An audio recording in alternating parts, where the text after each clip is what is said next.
thanks for joining me. I'm Leah Williamson with beachsidechigong.com, and today we're going to be going over the constant bear exercise, which in my opinion should be the foundation of all Qigong and Tai Chi movement. It starts right here in good anatomical position, feet shoulder width, toes forward, knees slightly bent, a light lift in the pelvic floor. We should have our teeth lightly together, tip of tongue on roof of mouth, breathing in and out the nose. The arms are kind of out and round, like you could have maybe an egg under your armpit. And we're just standing and relaxing and breathing. Ideally, we're using a deep, relaxed belly breath in and out the nose. And once we've established all that, the stand, good posture, the relax, yes, the breathing, yes. Then we try to take all that with us mindfully in movement, in this exercise sometimes called the constant bear, or beating the temple drum. We keep our good posture and we turn our waist and let our hands come with us and lightly tap against the body. We're still aware of breathing, that deep, full belly breath. Now, let your hands touch your body. Many people I see do this. They don't relax their arms, and their hands and arms never touch their body. But you can hear my arms touching my clothes and my body as I'm going around. That's part of the exercise. So relax your shoulders. Relax your legs and just turn your waist and let your core and your center bring your arms around, still tall. This is a very common exercise. People who don't really exercise do it. Kids on playgrounds do it. They just don't do it very mindfully. You know how they do it? This is not good posture. This is called being bored, waiting for mom, right? But as adults, we do it mindfully and we get a lot of health benefits. So we stand up with good posture the whole time. As we go along, that becomes more challenging to maintain. So I'm just going to go over a few different versions of the constant bear with you today. So here we can practice the simplest version. Our weight is centered on our feet. Our head is forward. We're not letting our head move. We can also let our head go with the body, and immediately we notice a huge difference. We get more stretch in the low back and the core and the waist, because all the little details of movement, they make a difference in how things feel and work. That's why we have all the details that we do in Qigong and Tai Chi. So head forward, not moving. We get a little more stretch in the neck and the shoulders. Maybe you can feel that. And when the head goes with the body, we get a little more stretch in our hips and low back. Now, shift your weight from one foot to the other. As we do that, we do not want to lean. We can imagine we have something maybe like a book on the head that we don't want to fall off as we're shifting from foot to foot. And what we're really doing, you keep going, don't stop, is we're becoming centered from our head through our spine all the way down through our foot, facing this direction. And then we're become centered from our head through our spine all the way through on the other side. So feel that as you're going along. And most people will begin by doing it this way. The way I'm doing it, I'm turning to face the leg that has my weight, right? But there's another way to do it. So pause over your left leg with your center facing your left corner.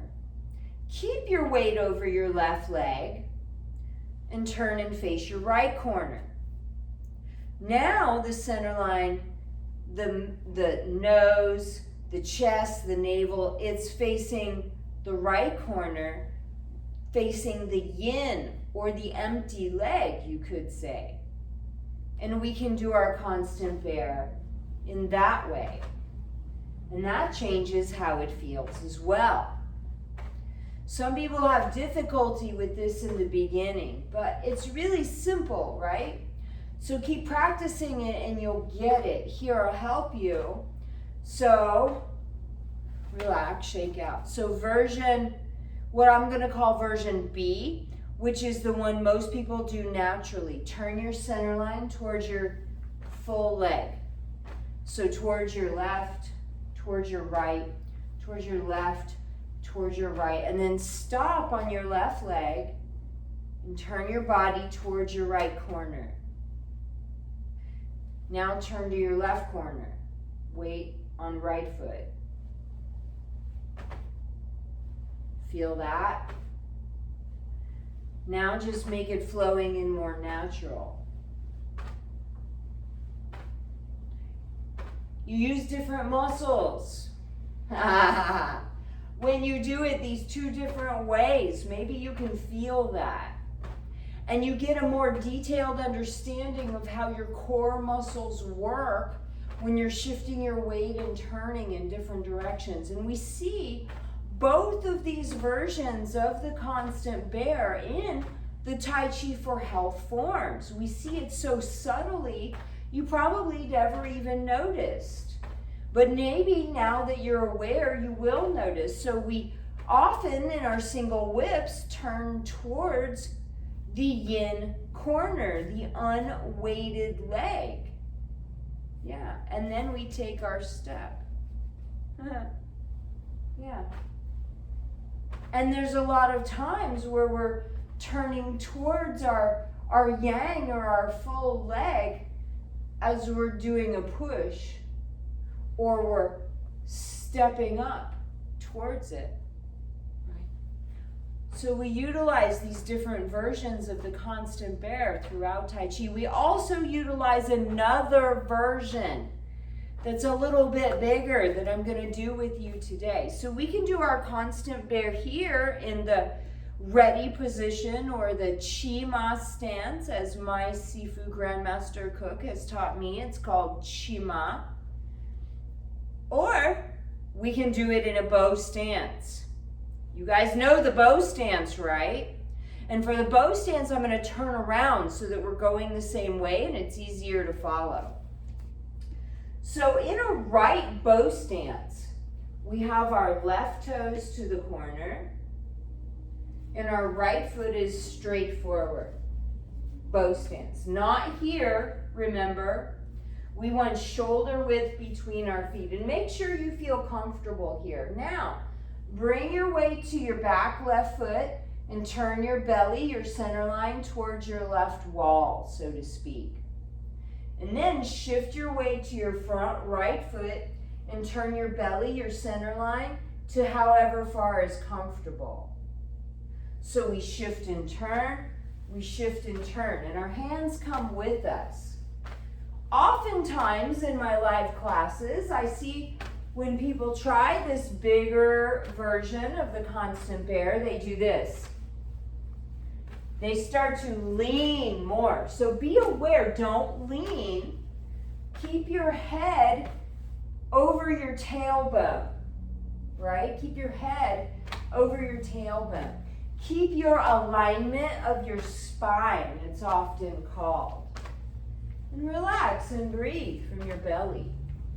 So we want to notice how it feels here in a right bow stance, shifting our weight back and forth from foot to foot. Now don't let either foot come off the ground. You want to maintain your firm rooted foundation even if you don't have all your weight on that foot. Don't let your building's foundation come up, for heaven's sake. We wouldn't want that. So really feel it here in your right bow stance so that you notice how it feels in a left bow stance. So let's change it. When your weight's on your right foot, just step back up to shoulder width to Chi Ma. Now, I have to step back because of the wall. Now in a left bow stance, turn your empty right toes to the corner. Stand on your right foot. Step forward with your left foot in your left bow stance. And in our forms, we know this from brush knee and other movements. But here in our left bow stance, first begin constant bear by shifting the weight to the back foot, the right foot, turning the center towards the right wall, and then shifting the weight to the front left foot, turning as far as is comfortable. And then we get our rhythm going in our constant bear. And we're staying tall. Now notice the difference. In a left bow stance, typically one will feel different than the other because you're using different muscles. Engaging your legs muscles slightly differently from the right to the left bow stance, and also engaging your core muscles slightly differently. So it will probably feel different. And if you're not really tuning in to how it feels, you're not really going inward in your practice. So notice the subtle differences. Not just in the external movements in our forms, but how they feel in your body, in your muscles, in your energy, and how they affect your breathing. Most people will notice it's easier to breathe in one bow stance compared to the other. Whether it's a right or a left, it's different for everybody. And then to come out of our left bow stance, we shift our weight to the left foot and let the right foot come back to center in Qigong and just kind of shake out a little. So constant bear is considered an essential practice in my book and in my school because it contains all of the foundations and all of the Tai Chi principles that we use in both Qigong and Tai Chi. We're getting flow, we're getting alignment of the spine, we're aware of moving through the energy field and pressing on Qi as we move. I didn't really mention that, but that is part of the practice. We're relaxing our muscles to the point that we song the joints and they open. We're staying focused on what we're doing to accomplish all this, and also to be aware of the balance and the harmony between yin and yang that takes place throughout the constant bear. We notice it in the coordination of the right and the left side of the body, in the shifting of the weight between the yang and the yin foot, in how our body and arms are centered in relationship to the weight on our feet, in how the front side of the body feels compared to the back side of the body. All of these are different aspects of the balance and interplay between yin and yang. So constant bear is considered a complete practice in and of itself, and we only practiced it for a few moments together.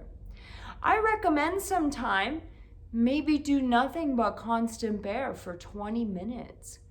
Notice if you can stay focused on your posture and your breathing and staying relaxed for just 20 minutes doing one simple meditative exercise. It's quite healing to practice it that way. Thanks for joining me. I hope you enjoyed this video, and thanks for subscribing. I'm looking forward to practicing more with you. See you then.